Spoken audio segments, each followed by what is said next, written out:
하나님께서 오늘 우리에게 선포하시는 말씀은 사도행전 6장 1절에서 7절의 말씀입니다.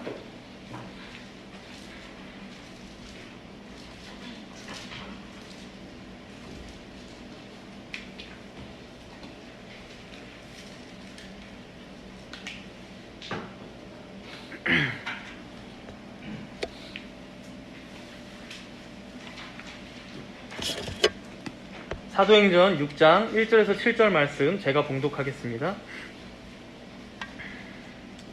그때에 제자가 더 많아졌는데 헬라파 유대인들이 자기의 과부들이 매일의 구제에 빠짐으로 히브리파 사람을 원망하니 12사도가 모든 제자를 불러 이르되 우리가 하나님의 말씀을 제쳐놓고 접대를 일삼는 것이 마땅하지 아니하니 형제들아 너희 가운데서 성령과 지혜가 충만하여 칭찬받는 사람 7을 택하라. 우리가 이 일을 그들에게 맡기고 우리는 오로지 기도하는 일과 말씀 사역에 힘쓰리라 하니 온 무리가 이 말을 기뻐하여 믿음과 성령이 충만한 사람 스데반과 또 빌립과 브로고로와 니가노르와 디몬과 바메나와 유대교에 입교했던 안디옥 사람 니골라를 택하여 사도들 앞에 세우니 사도들이 기도하고 그들에게 안수하니라. 하나님의 말씀이 점점 왕성하여 예루살렘에 있는 제자의 수가 더 심히 많아지고 허다한 제사장의 무리도 이 도에 복종하니라. 아멘.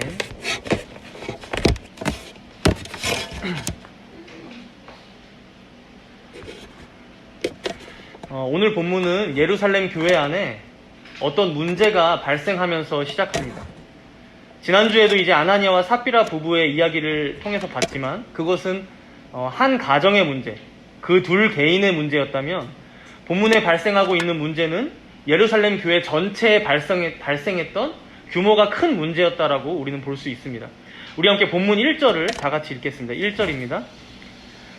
그때에 제자가 더 많아졌는데 헬라파 유대인들이 자기의 과부들이 매일의 구제에 빠짐으로 히브리파 사람을 원망하니 본문 앞에 5장의 내용을 보면 아나니아와 삽비라 부부 사건 이후에 교회는 더욱더 성장하게 됩니다. 사도들은 그 가운데 감옥에 갇히기도 하고 그리고 채찍에 맞기도 하지만 그 가운데 성령께서 그들을 감옥에서도 풀려나게 하시고 또 여러 표적과 기적을 행하게 하시고 그리고 복음을 전하게 하셔서 자신의 교회를 그렇게 부흥시켜 나가고 계신 것이죠. 그 결과 당연히 더 많은 이들이 예루살렘 교회로 들어오게 됩니다. 교인이 많아진 것이죠. 그런데 그렇게 제자가 더 많아지자 헬라파 유대인들과 히브리파 유대인들 사이에 문제가 생기게 됩니다. 먼저 여기서 헬라파다 히브리파다 하는 것은 일단 서로 쓰는 언어가 완전히 다른 사람들을 의미하는 걸 알 수 있습니다. 그래서 이제 원어로 보면 헬라어를 쓰는 사람, 헬라파, 히브리어를 쓰는 사람이라고 이제 번역할 수도 있는 건데요. 우리가 계속 봐왔지만 오순절 때 이제 지중해 전역에 퍼져 있던 디아스포라 유대인들이 예루살렘에 많이 왔었죠. 그들은 당연히 로마 제국의 공용어였던 그리스어, 헬라어를 사용했던 사람들입니다. 그래서 이들을 이제 헬라파 유대인들이다라고 불렀고요. 히브리파는 보통 당시에 고대 근동의 그 유대 지방에 쓰던 언어가 뭐였냐면 아람어였어요. 그래서 이제 예수님도 아람어를 쓰셨다라고 알려져 있는데 아람어를 사용하는 토착 유대인들을 우리는 히브리파라고 얘기하는 것입니다. 그러니 여러분 생각해 보십시오. 언어가 완전히 달라요. 두 무리가 함께 섞여서 예배 드릴 수 있었을까요? 미국인이 왔어요. 영어밖에 못해요. 근데 이 예배를 드리기는 힘들다는 거죠. 서로 사용하는 언어가 다르고 통역이 있지 않는 이상 섞여서 드릴 수는 없다는 것입니다. 자연스레 이 두 무리는 인원이 많아짐에 따라서 나뉘어서 예배 드리게 되었을 거고요. 함께 한 예루살렘 교회라고 이제 노회라고 이루고는 있지만 예배 드리는 장소와 지역이 서로 혹은 모이는 그룹이 달랐을 거란 얘기죠. 이렇게 이 두 그룹은 조금씩 서로 간에 거리를 두게 되지 않았나 싶어요. 아무래도 서로 자라온 환경이나 문화도 완전히 서로가 달랐을 테고요. 문제는 그러던 중에 1절에 나오다시피 각 지역교회마다 과부들이 있었는데 그런 과부들을 구제하는 데 있어서 차별이 일어나게 된 거예요. 차별. 여기서 이제 매일의 구제라는 단어가 1절에 나오고 있는데 여러분들 각주가 있는 성경이면 매일의 동사라고도 이제 밑에 적혀 있을 거예요. 당시에 한 끼 먹고 살기 힘든 과부들에게 교회에서 매일 나눠주는 음식이나 금전상의 지원을 이렇게 표현한 것이죠. 물론 오늘 본문은 헬라파 과부들이 히브리파에 비해서 얼마나 구제를 받지 못했는지, 더 얼마나 차별을 당했는지 그런 건 자세히 나오고 있진 않아요. 근데 어쨌든 헬라파 입장에서 보기에 이렇게 우리가 계속 소외받고 차별당하는 건 좀 아니지 않나 싶었는지 히브리파 사람들에게 원망하기 시작했다는 거예요.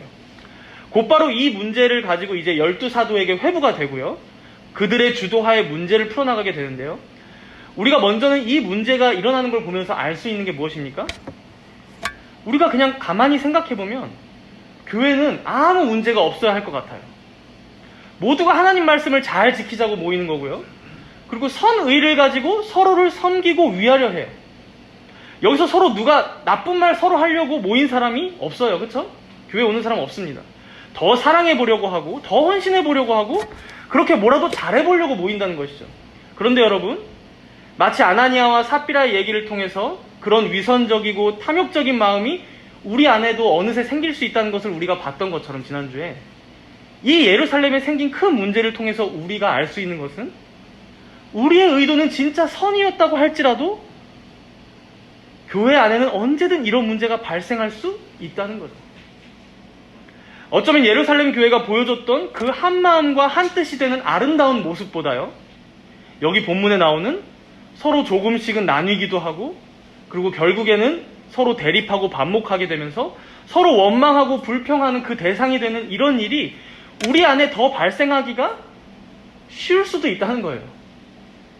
보십시오. 모두가 기꺼이 하나님께 자신의 소유를 바쳤어요. 내 것을 주장하는 이들은 없었고요. 서로의 필요를 채워주는 아름다운 교회였어요. 그것들은 사도들은 잘 분배했고요. 그런데 그런 중에도 지금 이 교회에 문제가 발생하고 있다는 거예요. 칼뱅은 이 문제를 가지고 이렇게 평가합니다. 그것은 거룩한 제도였음이 틀림없었다. 구제를 말하는 거죠. 거룩한 제도.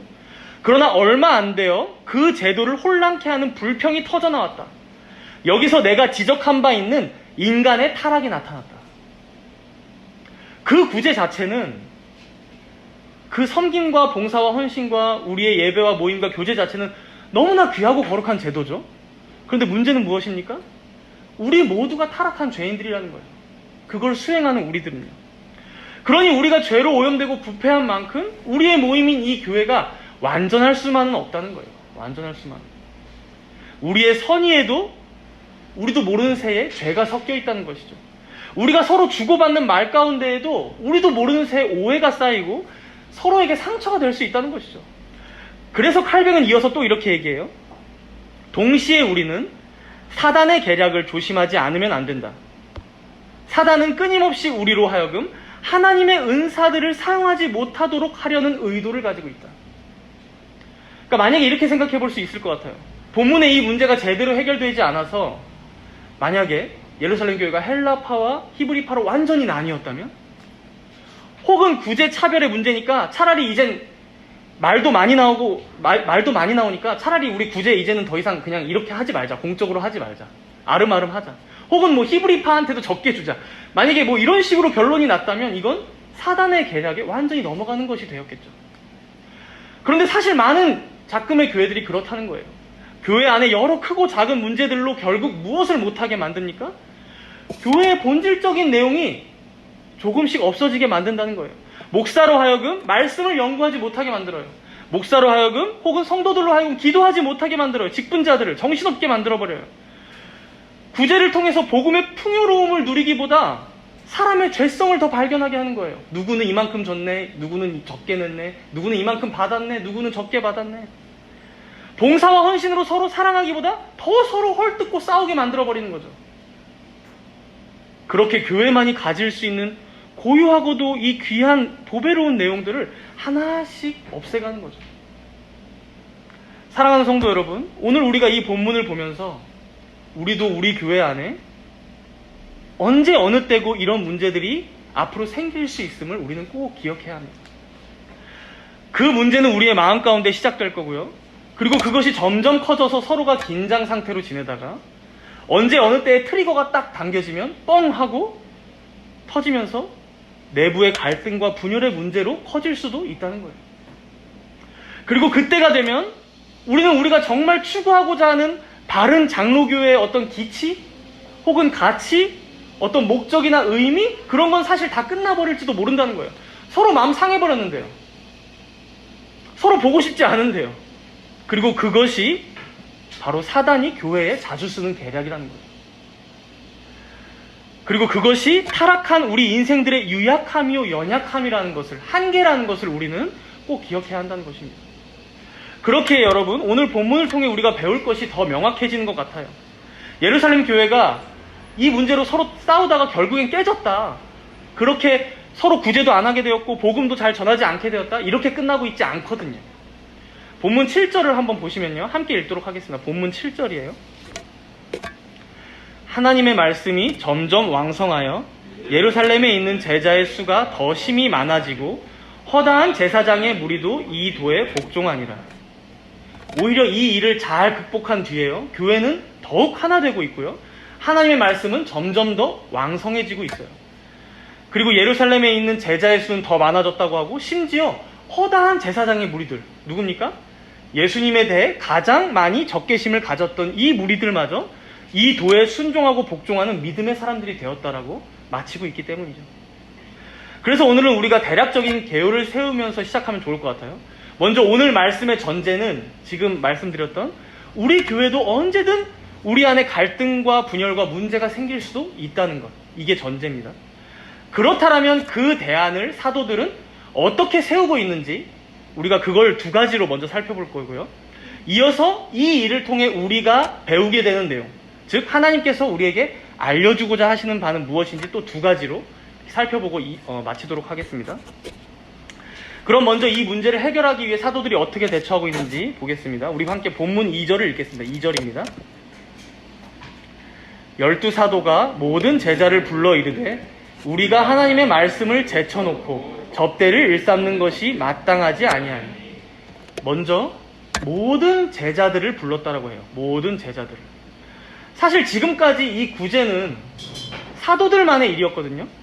그러니까 자기들 12명 모여서 그 불만이 나왔으면, 컴플레인이 나왔으면 야, 헬라파 더 챙겨줘야겠다 이렇게 결정하고 대안을 세워도 됐었어요.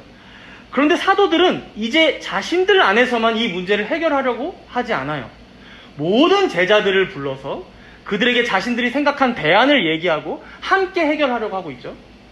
그럼 우리가 여기서 생각이 드는 것은 제자들이라고 하면 그 예수님이 승천하실 때 함께 지켜봤던 120명의 예수님의 제자들을 말하는 건가? 생각할 수 있는데요. 근데 본문 1절을 한번 보시면 시작할 때 보면 그때에 제자가 더 많아졌는데 라면서 시작하고 있어요.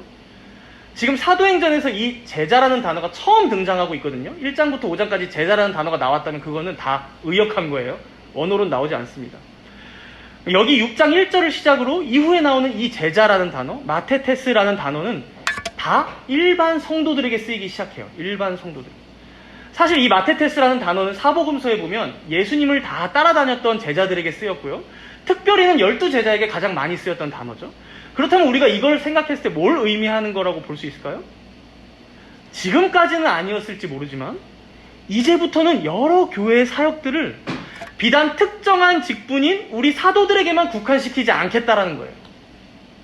그래서 오늘 이 문제가 딱 생기자마자 사도들이 어떻게 합니까? 교회의 모든 성도들, 제자들을 불러 모은 거예요. 모든 성도들. 이제 교회의 사역은 우리만 할 게 아니라 성도라면, 신자라면 모두가 함께 해 나가야 하는 것임을, 함께 고민하고 이 문제를 풀어가야 함을 이 일을 통해 확실하게 보여주고 있는 것이죠. 그래서 베드로전서 2장 9절에 이런 말씀을 했습니다. 너희는 택하신 족속이요 왕같은 제사장들이요 거룩한 나라요 그의 소유된 백성이니. 여기서 베드로가 말하는 사람들이 단순히 사도들을 지칭하는 것입니까? 아님 로마 교회의 교황이나 주교들, 사제들만 의미하는 건가요? 목사나 장로나 집사만 말하고 있는 것입니까? 아니라는 것이죠. 하나님께 택함받아 부르심받고 예수님을 믿고 세례받은 자라면 모두가 성도요 신자이고 모두가 왕같은 제사장들이라는 거예요. 그래서 루터는 이 말씀을 가지고요, 이 베드로전서 2장 9절의 말씀을 가지고 만인 제사장의 기치를 높이 들었던 거예요. 당시 로마 카톨릭은 어땠습니까? 교황과 주교들, 추기경들급만 성경을 이해하고 해석하고 가르칠 권한이 있다라고 꽉 틀어막고 있었어요. 그러나 루터는 뭐라고 했습니까? 성도라면 모두에게 이 성경이 들려야 하고 그것을 읽고 해석해야 하며 그리고 그 안에서 각자 신자의 양심의 자유를 가지고 세상에서 선을 행하며 교회를 섬기고 자신의 역할을 다할 수 있다는 만인 제사장의 교리와 그리스도인의 자유의 교리를 가르쳤던 거예요. 종교개혁은 바로 이러한 근간 위에 세워졌다는 것이죠. 이걸 주장하지 않았던 종교개혁자는 아무도 없었어요. 그렇다면 여러분, 이런 내용에 비추어 우리는 지금 어떤지 한번 잘 되돌아봐야 할 것 같아요. 우리 교회는 나름 종교개혁의 유산과 신앙을 아주 중요시하고 귀하게 여기는 교회라고 생각합니다. 그렇죠? 당연히 루터의 가르침이나 칼뱅의 가르침, 더 나아가 장로파 선배들의 가르침, 웨스트 표준 문서의 문서들 다 소중하게 생각하죠. 그러나 그렇다면 우리가 한번 되돌아보겠습니다. 여러분들은 정말 여러분들 자신을 예수님의 제자라고 생각하십니까? 정말 여러분들이 하나님의 택함 받은 자로서 왕같은 제사장이라고 믿으십니까? 여러분들 각자 개개인이 그의 소유된 백성으로 하나님의 그 아름다운 덕을 선포하는 주체자라고 생각하십니까? 주체자? 그렇다면 여러분은 더 이상 이 정담은 교회의 손님이 아닙니다. 손님의 신분이 아니에요. 여러분 한 명 한 명이 주인의식을 가지고 교회를 섬기고 세워가야 할 예수님의 제자요, 성도요, 왕같은 제사장들이라는 것이죠. 현대 교회들에게 가장 안타까운 일이 무엇입니까? 종교개혁이 500년이나 지났어요. 504년이래요, 올해가. 모든 성도들의 손에 성경을 되찾아 주었어요. 성경책 없는 사람들 없죠. 말씀을 해석하고 적용할 수 있는 양심의 자유를 가르치고 누리게 해줬어요. 그런데 그것이 우리 손에 있고 우리 마음에 있고 그렇게 가르침을 받았는데 우리는 여전히 성경이 말하는 어린아이와 같은 신앙인으로만 남아있을 때가 너무도 많고요. 교회엔 항상 손님처럼만 왔다가 가고 목사든 리더든 누구를 통해 가르침만 받으려 하고 수동적으로요. 주체적으로 내 신앙을 내가 주도하지 못하고 그러니 항상 교회에선 손님처럼 남아있고. 물론 여러분, 교회의 주인의식을 가지고 책임감을 가진다는 것, 그게 때로는 우리에게 무거운 짐이 될 때도 있는 것을 잘 압니다. 그러나 여러분, 그렇게 우리 서로가 있는 것 아니겠습니까? 여러분 혼자가 감당할 내용들이 아니라는 거예요. 먼저는 여러분들이 예수님을 믿는다면, 그렇죠? 예수님을 믿는다면, 거듭난 신자라면, 그리고 또 세례를 받았다면 특별히 교인일 테고요. 그리고 또 정담은 교회에 등록한 분들이라면 우리 교회를 함께 이끌어갈 분들이 누구입니까? 바로 여러분들이라는 거예요. 혹시 여러분들 앞에 서서 말씀을 전하고 있는 제가 이 교회를 다 책임져야 할 사람처럼 보이고 모든 일을 다 도맡아 해야 할 사람처럼 보이십니까? 여러분들? 그렇다면 우리 다시 한번 생각해 봐야 한다는 것이죠. 바로 거기에 그 마음에 여러분 부패가 싹트고요. 폭정이 시작될 수 있어요. 많은 교회들이 그렇습니다, 여러분. 신준영이 목사라고 해서 신준영의 교회가 아니죠. 머리이신 그리스도의 교회요. 그의 몸을 이루는 우리 모두는 저까지 포함해서 모두가 교회의 성도요. 모두가 주님의 제자로서 이 교회를 이끌어가야 할 주체요. 함께 세워가야 할 사역자들이라는 사실이에요. 사역자들. 오늘 이 말씀 앞에서 여러분들 자신을 잘 되돌아보시기 바랍니다. 나 자신을 손님으로 규정하고 그렇게 한 발이라도 좀 빼놓고 지내는 게 마음이 더 편할 수는 있어요. 그러나 그것은 결코 성경이 말하는 성도의 모습도 아닐 뿐더러 그리고 다시 구약으로 돌아가는 일이고요, 여러분. 다시 구약으로. 그리고 종교개혁이 피를 흘리며 되찾아온 것을 무효로 만드는 일임을 우리는 잘 기억해야 한다는 것입니다. 그래서 오늘 본문은 예루살렘 교회 모든 성도들을 불러서 대안을 세우기 시작했고요. 본문 3절에 한번 보시면 너희 가운데서 7을 택하라 라고 말하고 있어요. 그러니까 너희 가운데 일반 성도들 가운데 특별한 어떤 계층이 아니라 너희들 모두가 이렇게 봉사할 수 있는데 그 중에 자격이 잘 갖춰진 자 7명을 택하라는 것이죠. 그래서 여러분 오늘 본문 이후에 6장부터 8장까지의 내용을 보면 우리가 다음 주 다다음 주 이어서 살펴보겠지만 잠깐 사도들은 무대 뒤로 사라져요. 그리고 누가 나오냐면 오늘 뽑힌 스데반과 빌립의 전도 사역이 전면에 등장하고 있는 거예요. 물론 이 7명은 이후에 집사의 원형이 되기도 합니다. 구제나 그리고 재정을 담당하는 집사 직분의 원형이죠. 그러나 이제 여기서는 아직 사도들의 그 복음 전도 사역까지 이들이 함께 담당하는 것으로 나오고 있는 거예요. 과도기적으로. 이게 다 의미가 있는 것이죠. 예수님께서 승천하신 이후에 오순절 성령 강림 사건으로 확인했지만 이제는 성령 하나님께서 신자 개개인 가운데 성령으로 함께하사 바로 너희들 한 명 한 명을 통해 복음을 전하게 하고 그렇게 내 교회를 세워가겠다라는 거예요. 그렇게. 그리고 그것이 더 잘 드러나는 부분이 어디입니까? 여기 본문에서처럼 그러한 대표자들, 7명의 대표자들을 바로 성도들의 손으로 직접 뽑고 있는 것입니다. 사실 사도들은요, 자신들이 성도들을 모르는 것도 아니고 자격 조건을 자신들이 어느 정도 제시했을 때 다 알았을 거예요. 후보군은 몇 명인지, 어떤 사람이 뽑히게 될지 대략 다 느낌으로 알고 있었을 거예요. 그러나 자신들의 손으로 뽑지 않죠. 그들에게 7을 택하라. 너희들이 7을 택하라. 라고 얘기하고 있다는 거예요. 그래서 여러분, 우리 장로교단 헌법에 보면요, 우리 교단 헌법인데 장로의 정치를 이렇게 설명해요. 뭐 감독주의 정치, 뭐 다른 교황주의 정치 이렇게 설명하면서 장로의 정치는 그럼 무엇이냐? 핵심 구절이 이겁니다. 이 정치는 지교회 교인들이 장로를 선택하여 당회를 조직하고 그 당회로 치리권을 행사하게 하는 주권이 교인들에게 있는 민주적 정치이다. 그래서 우리가 웨스트민스터 표준문서 특강 종교개혁사에서 배웠을 때 세상에서 민주정치가 시작되기도 전에 이게 이러한 민주정치의 이런 장로교회 정치가 먼저 뿌리가 됐다라고 우리가 배웠던 거 아닙니까? 여러분들 한 명 한 명이 주인의식을 갖고 주체자가 되어 성령의 인도하심을 구하며 투표를 행할 때 그 선거를 통해 머리이신 그리스도의 다스림을 잘 구현할 직분자들이 선출되게 된다는 것이죠. 그리고 하나님께서는, 성령께서는 그렇게 인도하사 자신의 이 직무를 감당할 직분자들을 세우신다는 거예요. 그러니 여러분들 자신을 손님으로 여겨서만은 안 된다는 거예요. 여러분들이 세례받은 신자라면 교회의 회원으로서 이 모든 일들의 책임감을 가지고 이 권리에 대한 의무들을 잘 이행해야 한다는 것이죠. 그리고 이것을 통해 사도들은 결국 뭘 구현하려고 하는 것일까요? 우리 함께 본문 4절을 읽겠습니다. 본문 4절입니다. 우리는 오로지 기도하는 일과 말씀 사역에 힘쓰리라 하니.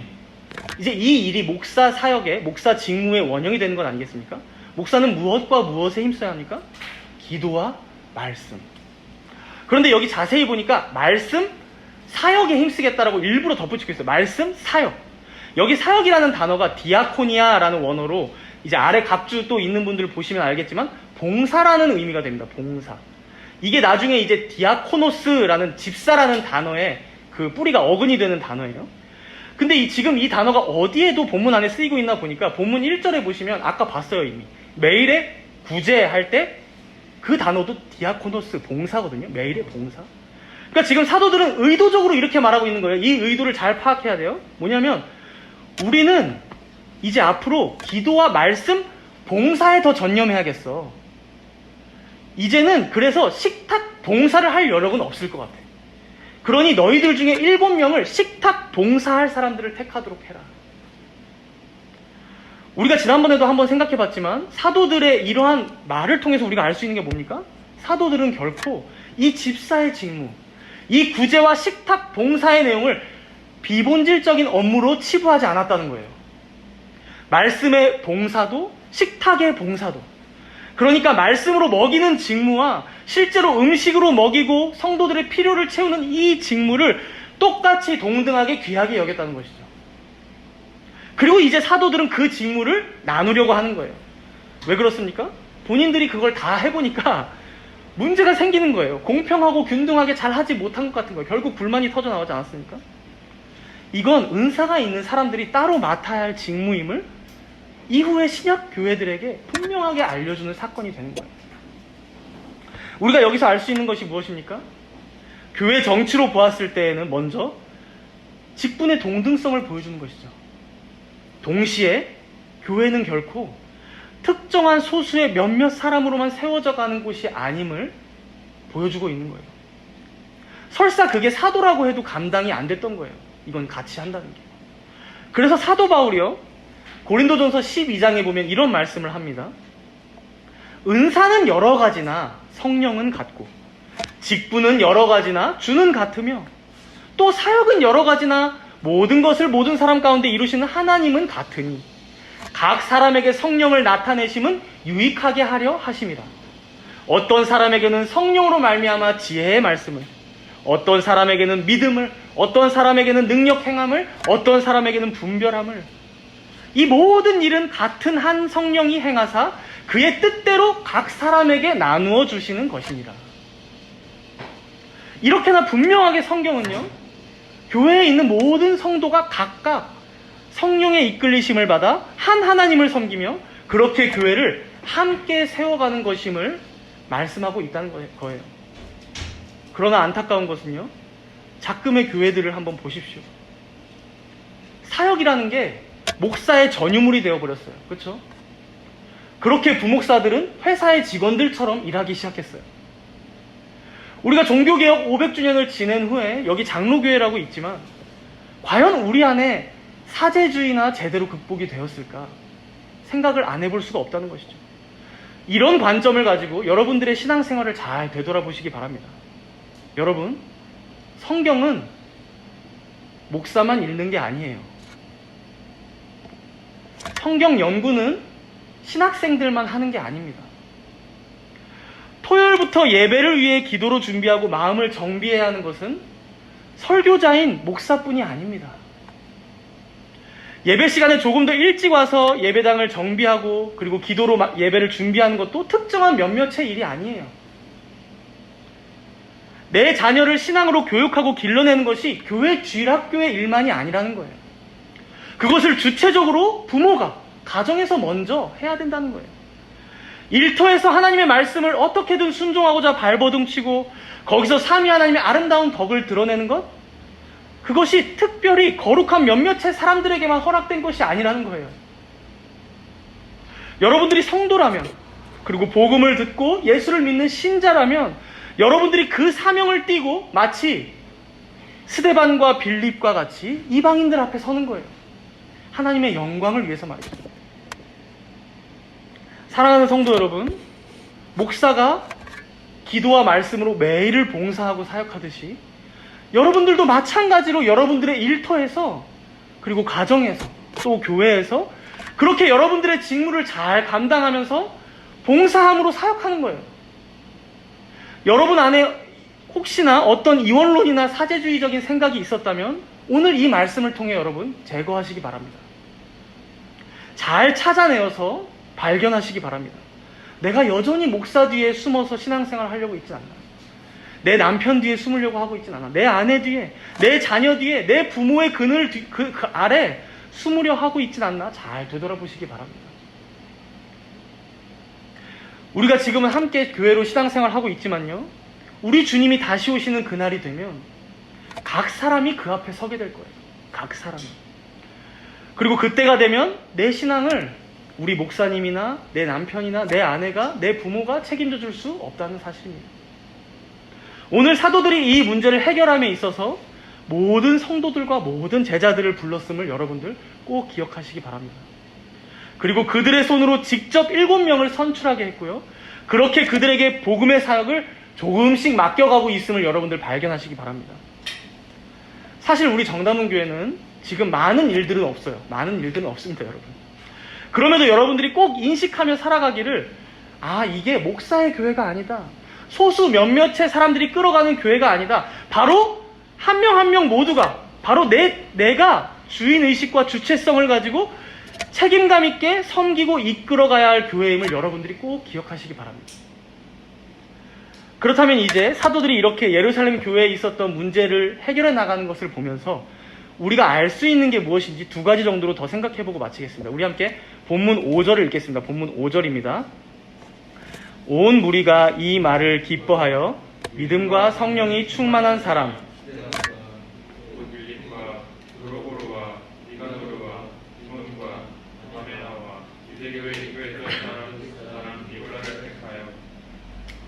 네, 여기 5절에 보니까 처음 시작하면서 뭐라고 합니까? 온 무리가 이 말을 기뻐하여 라고 해요. 그러니까 교회에 문제가 없지 않았어요. 분명히 문제가 생겼고 히브리파와 헬라파 사이에 갈등이 빚어졌어요. 그러나 이 문제에 대한 대안을 사도들이 제시하자 마치 기다렸다는 듯이 온 무리가 이 말을 듣고 다 함께 기뻐했다는 거예요. 이걸 통해서 유추해 볼 수 있는 건요, 사실 예루살렘 교회엔 이미 이 두 그룹 사이에 어떤 미묘한 긴장 상태가 있었던 것 같아요. 서로가 서로를 향해 대놓고 시기하거나 뭐라고 하진 않았지만 뭔가 가끔 구제가 똑바로 되지 않았을 때 서로 눈치 싸움을 한다거나 그런 서로에 대한 불만이 좀 있었던 것 같아요. 그러니 여러분, 결국 불만이 터져 나온 뒤에 사도들이 그에 대한 대안을 그들에게 제시하자 이들 모두가 기쁘게 받아들이고 있는 거죠, 지금. 그러니까 이런 긴장 상태가 이제 끝날 수가 있는가? 이런 것들. 우리가 이런 내용을 보면요, 교회 안에 문제가 일어나는 게 꼭 문제는 아닐 수 있다는 거예요. 그러니까 문제가 생길 수 있지만 그것이 오히려 교회 안에 있던 어떤 모종의 갈등과 미묘한 긴장 상태들을 오히려 드러나게 해서 고칠 수 있는 기회가 될 수 있다는 것이죠. 여러분 생각해 보세요. 사람의 몸도 지금 내 몸 안에서 어디선가 암이 자라고 있는데 아무 증상 없어. 그러다가 어느 날 아파서 병원에 가서 검사를 받으니까 말기래. 이게 최악의 상황이죠, 그렇죠? 오히려 처음부터 증상이 드러나서 검사해 보니까 초기다. 그러면 그때는 수술을 하든 항암을 하든 치료할 수 있는 것이죠. 그런 의미에서 지금 이 예루살렘에 있던 문제도 그랬던 거예요. 드러날 게 잘 드러났던 것이고요. 사도들은 바로 적절하게 대안을 제시하면서 신약교회의 근간이 되는 직분론을 잘 세웠던 거예요. 이 일을 통해서. 우리가 이렇게 생각해 볼 수 있다는 거예요. 사도들이 처음부터 집사를 세웠으면 이런 문제가 아예 발생 안 했을 텐데라는 생각 해볼 수 있잖아요. 처음부터 세웠으면. 예수님께서는 승천하시기 전에 너네들 교회 가운데 목사도 있고 장로도 있고 집사도 있고, 그러니까 장로와 집사가 있어야 돼. 그리고 가르치는 사람이 있고 따로 있고 다스리는 사람이 있고 집사도 너희들 잘 직무해야 돼 하고 갔으면 좋았을 텐데 왜 그랬을까 싶은 거죠. 그러나 여러분, 우리 하나님께서 어떤 분이십니까? 가장 적절한 때에 이 문제를 통해서 우리에게 알려주고 계셨던 거예요. 그렇게 그들 가운데 이 집사의 직분이 얼마나 필요한 것인지 그들의 그 문제를 통해 깨닫게 하셨다는 것이죠. 그 일을 모두가 기뻐하며 받을 수 있는 내용이 되게 하신 것이죠. 만약에 이런 분란이나 갈등이 일어나지 않았어요. 근데 사도들이 갑자기 어느 날, 자, 다들 모여보세요. 우리가 집사 직분을 한번 뽑아야겠어요. 당신들 중에 7명을 뽑으세요. 만약에 했다면요. 사람들이 어떻게 생각했을까요? 갑자기 우리 사도분들이 왜 이러시지? 일하기 싫은가? 좀 바쁘신가? 요즘에? 쓸데없이 그 직분을 하나 더 만들려고 하네? 성도들은 뭔가 납득하지 못하고 탐탁치 않았을 거예요. 그렇게 여러분, 성령 하나님께서는 가장 적절한 이때에 이 예루살렘 교회 가운데 이 문제를 허락하셨다는 것입니다. 그렇게 우리에게 얼마나 집사의 직분이 필요한 것인지, 또 사도들, 목사들, 이들이 기도와 말씀에 전무하지 않았을 때 교회에 어떤 소요나 분란이 야기될 수 있는지, 그래서 그것들이, 그 직무들이 얼마나 소중한 것이고 이것을 우리가 어떻게 잘 지켜가야 하는 것인지를 이 문제를 통해 알려주고 계셨다는 거예요. 그러니 여러분, 좋은 교회는요, 문제가 없는 교회가 아닙니다. 정말 좋은 교회는 어떤 문제가 발생했을 때 그때 하나님의 뜻을 구하며 그리고 하나님의 말씀대로 성령께서 인도하시는 그 방향대로 함께 얘기하고 소통하면서 그 문제를 잘 풀어가는 교회예요. 좋은 교회. 우리가 처음에 생각해보기도 했지만 문제가 없는 교회란 있을 수가 없습니다. 우리 교회도 마찬가지일 거예요. 그러나 그때마다 여러분들 꼭 생각하십시오. 하나님께서 이 문제를 우리에게 허락하신 이유가 무엇일까? 오히려 이 문제를 성도들과 함께 그리고 직분자들과 함께 잘 풀어나감으로 교회의 덕을 세우고 하나님께 영광이 되게 하는 일은 어떤 것일까? 오히려 모든 이들이 기쁨을 찾는 기회로 이 문제를 삼아야겠다라고 말이죠. 그래서 이제 우리가 한 가지 더 생각해 볼 부분은요, 5절에 나와 있는 이 7명의 이름들을 주목할 필요가 있어요. 우리가 이 이름들을 보면 이제 별 생각이 우린 들지 않죠. 이름들이구나. 그런데 당시 이 말씀을 읽었던 사람들은 대번에 알 수 있는 게 뭐냐면요, 스데반, 빌립, 브로고로, 니가노르, 디몬, 바메나, 니골라, 이 7명의 이름이 모두 헬라파 유대인들의 이름이라는 거예요. 이게 무슨 뜻일까요? 당시 예루살렘 교회는 아마 당연히 누가 다수였을까요? 히브리파 유대인들이죠. 아무리 디아스포라 유대인들이 많이 왔다고 해도 오순절 때 이후에 전도되고 회심했던 자들은 다 토착민들인 예루살렘 거주민들이었으니까 말이죠. 그런데 지금 히브리파와 헬라파 사이 갈등이 있었어요. 히브리파가 원망을 듣게 된 문제가 생겼죠. 그런데 이 문제를 해결하기 위해 뽑힌 7명이 다 헬라파 사람들이다. 이건 여러분 일부러 이렇게 뽑았다고 볼 수밖에 없다는 거예요. 당연히 이 7명은 사도들이 제시했던 그 기준 뭡니까? 성령과 지혜가 충만하여 칭찬받는 사람들이었겠지만요. 그러면 우리가 반대로 생각해서 히브리파에는 그런 사람들이 한 명도 없었을까요? 한 명도? 단 한 명도? 아니죠, 당연히. 많았을 수 있었지만 7명만 뽑아야 한다면, 지금 사도들의 명령대로 7명만 뽑아야 한다면 이들이 다 같이 모여서 생각한 거예요. 지금까지 헬라파 유대인들이 외지인으로서 받아왔던 서러움이나 상처들, 아픔들이 있지 않았겠습니까? 여기서 터졌던 것처럼. 사실 그들 모두가 느껴왔던 바였을 거예요. 아마 서로의 골이 꽤나 깊었을 수도 있죠. 오늘 이 문제로 다 같이 성도들이 모였을 때 히브리파 사람들, 헬라파 사람들 서로 함께 기도하며 이 문제의 해결을 위해 서로 논의하기 시작했을 때 그들은 이 본질적인 문제, 그 아픔에 대해 공감해주고 그것을 이 기회를 통해서 치유해주고자 하는 방향으로 나아갔겠죠. 그러니 여러분, 사도를 대신해서 구제와 식탁의 봉사를 해줄 그 직무를 다해줄 핵심 인력 7명을 모두 헬라파 사람들로만 꾸린 것입니다. 그리고 그것을 헬라파 사람들 뿐만 아니라 히브리파 사람들 모두가 함께 동의했고요. 함께 기쁘게 이 결정을 내렸다는 것이죠. 6절에 보시면, 본문 6절에 보시면 이제 사도들이 그들에게 기도하고 함께 기도하고 그들에게 안수하면서 임직식이 이루어지고 있는데요. 이때 얼마나 많은 이들의 마음에 성령의 감화 감동의 은혜가 있었을까요? 헬라파 사람들은 사도들의 그 귀한 복음 사역을 우리 헬라파 사람들이 공적으로 이어받는 그 모습을 보며 감동받았을 거예요. 그리고 히브리파 사람들이 이렇게나 자신들을 믿어주고 신뢰해주고 위해주는 마음을 보면서 지금까지 쌓여있던 그 마음들이 다 눈 녹듯 내리지 않았을까요? 사랑하는 성도 여러분, 이렇게 예루살렘 교회의 문제는 결국 더 많이 배려해주고 더 많이 희생하고 헌신하며 오히려 서로의 유익을 구하며 그 마음 가운데 있는 상처를 치유하고 회복하며 마무리되고 있다는 거예요. 이것을 사도 바울은 고린도전서 10장에서 이렇게 말씀했습니다. 우리 10장으로 가겠습니다. 고린도전서 10장 31절에서 33절인데 신약 성경 274페이지예요.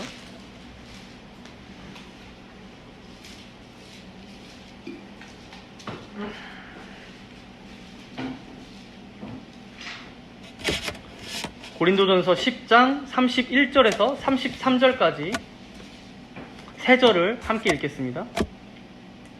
그런즉 너희가 먹든지 마시든지 무엇을 하든지 다 하나님의 영광을 위하여 하라.